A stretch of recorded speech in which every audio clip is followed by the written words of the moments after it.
Hello friends, السلام علیکم۔ بسم اللہ الرحمن الرحیم۔ حضرت عمر رضی اللہ عنہ کی عدالت کا قصہ۔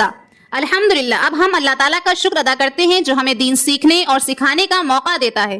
درود و سلام ہو ہمارے آقا حضرت محمد مصطفیٰ صلی اللہ علیہ وسلم پر، جو سب سے عظیم پیغمبر ہیں۔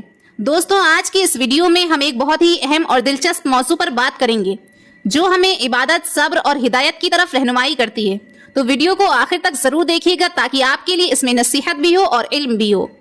ناظرین، تاریخ عالم میں بہت کم شخصیات ایسی ملتی ہیں جن کی ذات میں اس قدر صلاحیتیں اور خوبیاں ایک ساتھ ہوں کہ ایک طرف فتوحات نظام، حکومت میں مساوات، عدل و انصاف، مذہبی رواداری اپنی انتہا پر ہو، اور دوسری طرف روحانیت، زہد و تقوی اور بصیرت بھی اپنے پورے کمال پر نظر آئے۔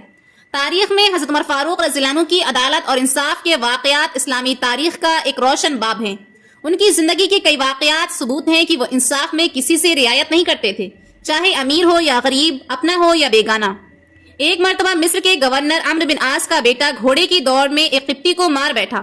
اس نے فخر سے کہا، میں گورنر کا بیٹا ہوں تو مجھ سے کیسے آگے نکل سکتا ہے۔ قبطی نے ظلم برداشت کیا، پھر مدینہ آیا اور حضرت عمر رضی اللہ عنہ کے پاس شکایت لے آیا۔ حضرت عمر رضی اللہ عنہ نے فوراً عمرو بن عاص اور اس کے بیٹے کو مدینہ بلایا۔ جب وہ مدینہ آیا تو قبطی کو ایک چابک دیا اور فرمایا، اسے مارو جیسے اس نے تمہیں مارا ہے۔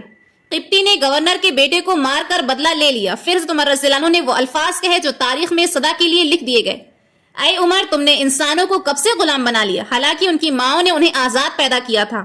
اس واقعے سے پوری دنیا کو یہ پیغام ملتا ہے کہ اسلام کے انصاف کے سامنے نہ حکمران بڑا ہے نہ غریب چھوٹا، سب برابر ہیں۔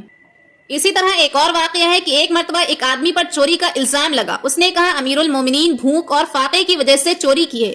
حضرت عمر رضی اللہ عنہ نے جانچ کر دیکھا تو واقعی اس وقت قحط سالی چل رہی تھی۔ آپ نے فوراً حکم دیا کہ اس آدمی کا ایک ہاتھ نہ کاٹا جائے۔